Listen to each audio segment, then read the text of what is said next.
Percorra qualquer caminho no Jardim de Destino e você terá que fazer não apenas uma, mas muitas escolhas. Os caminhos se bifurcam e se dividem. A cada passo nesse jardim, uma escolha é feita, e cada uma determina rumos futuros. Após caminhar a vida toda, porém, às suas costas você enxergaria um único e longo caminho. À sua frente, veria somente escuridão. Às vezes, você sonha com os caminhos de destino e especula sem propósito. Sonha com os caminhos que seguiu e com os que deixou de seguir. Os caminhos divergem, se ramificam, se reencontram. Dizem que nem mesmo o destino sabe aonde levará cada trilha, cada atalho. Mas mesmo se pudesse, destino não revelaria. Destino guarda seus segredos. O Jardim de Destino. Você o reconheceria. Afinal, irá percorrê-lo até morrer, ou além. Porque os caminhos são longos e não terminam com a morte. Essa é a primeira página da Estação das Brumas, que por muito tempo foi a minha saga favorita do Sandman. Adoro essa história. Essa primeira edição, o capítulo 0, o episódio 0, depende de como a gente chamar, é um prelúdio. Ela é desenhada pelo Mike Dringenberg e o bacana dela é que ela apresenta pela primeira vez toda a família dos Perpétuos reunida. Esse começo com um destino, eu adoro, principalmente por aquele trecho do caminhar pelos jardins do destino é ter um monte de caminhos à sua frente, mas quando você olha para trás, você só vê uma trilha que você seguiu. Aqui a gente vai definindo esse personagem destino, né? Ele não é flexível, ele é rígido, ele é um registro, ele é factual, ele é todo duro, formal. E daí você tem esse personagem incrível caminhando pelo meio do jardim dele e de repente ele é visitado pelas 3 bruxas, as nossas conhecidas. E ele até estranha, porque o que 3 figuras que se caracterizam por fazer profecias do futuro estão visitando ali o jardim do destino, ou melhor, o próprio destino. E elas aparecem, soltam uma profecia e somem. E o destino fica todo perturbado. Como assim? O destino é muito interessante porque ele é esse registro, ele é esse caminho racional, ele é esse único caminho que a gente já seguiu, né? E ele não tem muito espaço para a gente falar em escolha. O livre-arbítrio dentro do conceito desse personagem não faz muito sentido, porque é dito que ele já sabe tudo que vai vir, já sabe tudo que já aconteceu e é tudo muito bem definidinho, só que ele não fala nada para ninguém do que vai acontecer. As 3 bruxas aparecem e é dito no texto que ele fica perturbado com isso, assim, como é que elas vieram aqui, o que está acontecendo? Ele lê no livro, o livro descreve, o grande livro do destino que tem tudo o que acontece, descreve o que está acontecendo, e ele descobre que precisa fazer uma reunião de família e se encaminha lá para o seu palácio, para o seu centro de poder, onde ele vai chamar os outros irmãos para fazer essa reunião. De novo, nas histórias do Neil Gaiman, a gente já tinha visto isso na Casa de Bonecas, com as 3 bruxas, né? Mas essa ideia da profecia é quase como se você estivesse estabelecendo um tema, um caminho para seguir. Então, um rei abdicará de seu reino. É super vago. Pode acontecer a qualquer momento de um rei abdicar de seu reino. Aconteceu várias vezes no passado, vai acontecer várias vezes no futuro, né? O rei, o dono, que deixa para trás aquilo que era de seu pertence. Só que é vago, né? Sempre é vago, porque você não tem como escapar do destino.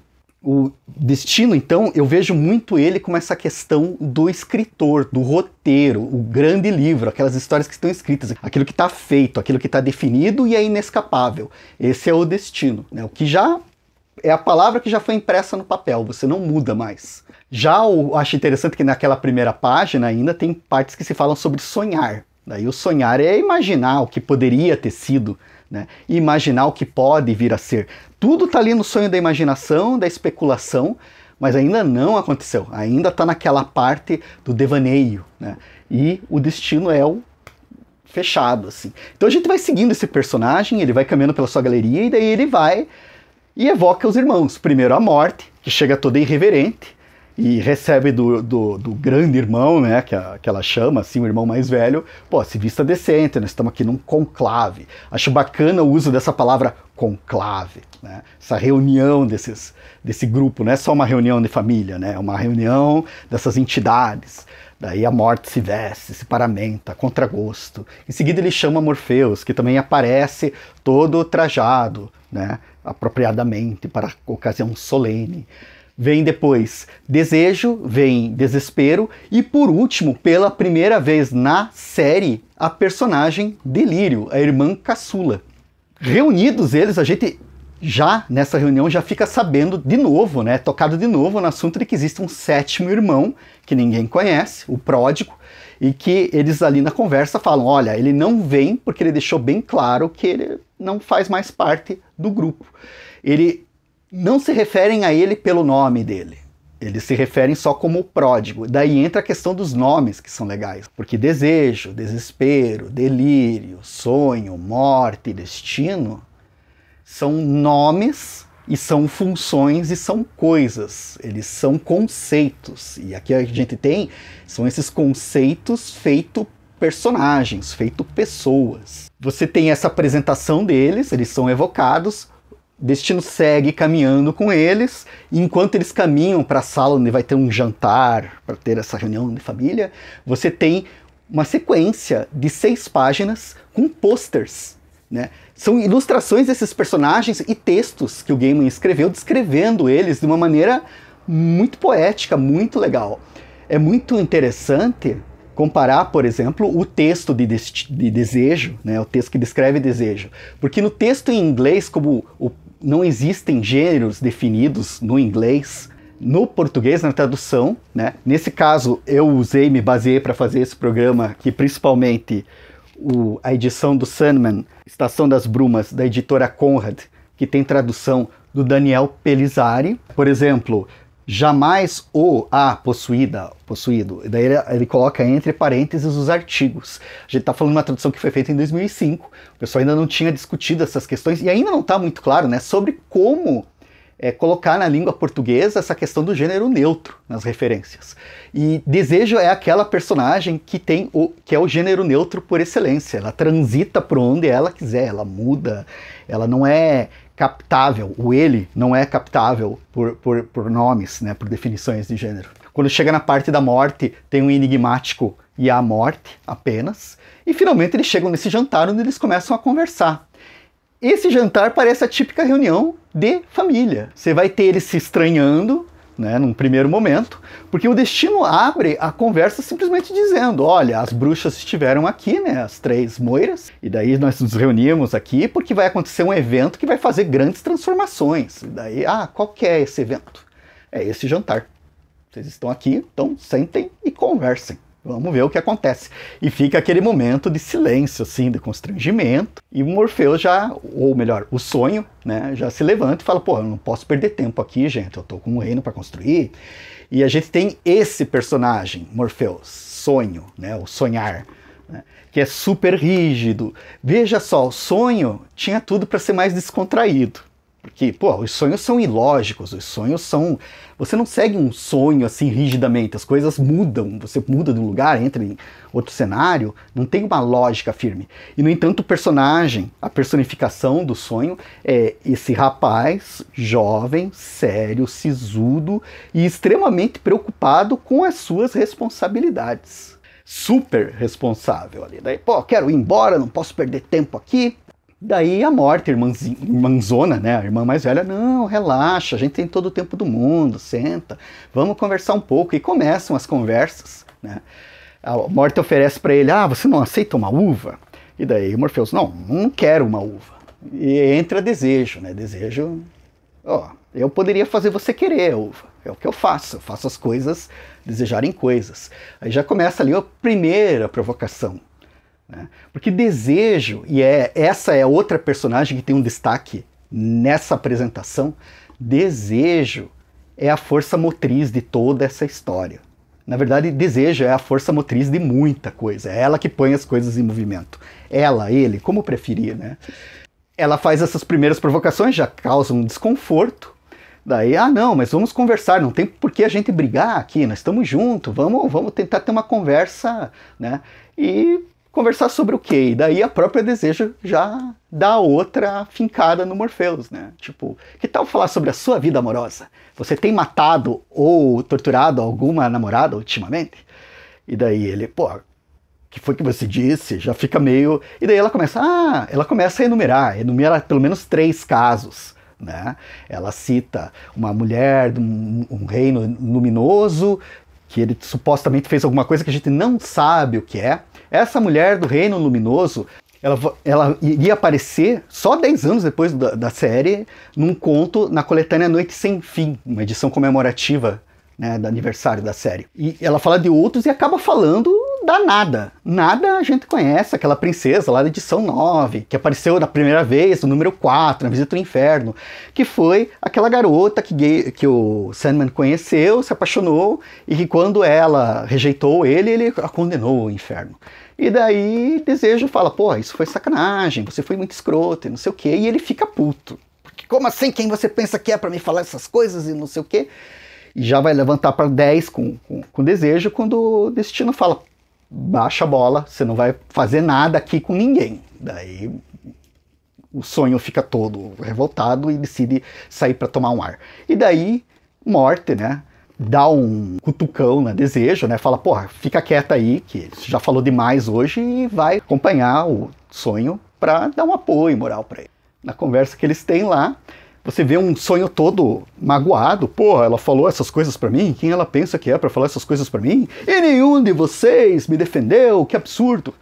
E daí a Morte, mas ela tem razão, né? E daí a sequência eu acho muito boa, porque tem um painel, a Morte falando, Desejo está certa, e no outro, um momento de silêncio, assim, e finalmente o quê? Do Morpheus, assim, que é muito legal. Assim, tipo, como assim? E daí a Morte... Calma, pera, não surta, deixa eu explicar. Você foi escroto sim, você não pode fazer essas coisas, a guria gostava de você e você prejudicou ela, prejudicou ainda, a gente tá super amenizando, porque você tá condenando a pessoa para milhares de anos de sofrimento no inferno, né? Tipo, você foi super escroto, ela usa esse termo, né? Na tradução do Pelizari tá lá, você foi escroto, cara. E o bacana é esse personagem, o Sandman, o Sonho.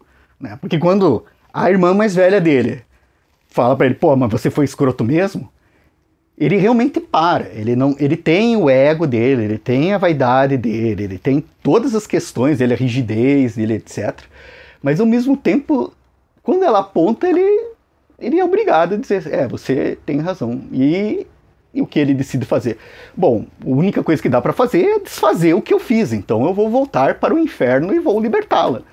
O problema é que a gente acompanhando a série sabe que ele, a última vez que esteve no inferno, se desentendeu com o dono da porra toda, né, o Lúcifer, que é a super ultra pica das galáxias, entidade máxima, assim, tipo, o cara depois do criador, né? E ele vai voltar lá agora para pedir para libertar a mulher, e é possível que ele não volte, né, porque o Lúcifer não perdoa dívidas, né, o Lúcifer é foda, né? Daí a Morte mesmo fala, cara, peraí, não vai fazer nenhuma burrada e não sei o que. Ele fala, não, eu tenho que fazer o que tem que ser feito. E ele desaparece. Daí até tem a Morte enxugando uma lagrimazinha, porque tipo, a coisa é tensa. E é esse que vai ser o tema de toda essa saga, de todo esse livro. A descida ao inferno para resgatar Nada. Né? Esse primeiro arco, ele é muito bacana e ele apresenta esses personagens, ele define esses personagens, ele consagra esse modelo do Gaiman de texto e prosa, porque o principal, eu mostrei a primeira página, né, expliquei, mostrei o texto lá e tal, tem os pôsteres, né, os desenhos, as ilustrações acompanhadas de texto descrevendo os perpétuos, então aqui o Gaiman está muito mostrando a sua arte nas palavras. E o Mike Dringenberg, que tinha se afastado um pouco, que estava com os problemas, ele tinha muito atrito com a editora Karen Berger. Então essa foi a penúltima edição que ele fez. Ele faz essa edição e ele vai fazer só o capítulo final daqui a 7 edições, meio ano lá para frente. né, que vai ser a última edição de Sandman que ele desenha. Então, aqui também, ele está fazendo um trabalho super refinado, tá muito bonito os desenhos, os enquadramentos, o salão de destino, a expressão dos personagens, né? E com isso, ele cria praticamente todos os Perpétuos, né? Com exceção do 7º, que a gente vai vir a conhecer, mas o visual de todos, a maioria dos Perpétuos esmagadora, é criada pelo Dringenberg. Aqui a gente tem essa definição dos personagens, tem lançado essa proposta, né? E fica esse gancho de o que vai acontecer, como é que vai se desenvolver essa história. E não vou colocar aqui, quis fazer à parte essa edição, porque eu acho que ela merecia um toque especial, justamente por ser do Mike Dringenberg, né? Por ser a apresentação de todos os Perpétuos pela primeira vez, né? Mas a partir da próxima, o que a gente tem é uma sucessão de eventos que eu acho sensacionais e que vamos falar no próximo episódio. Até lá!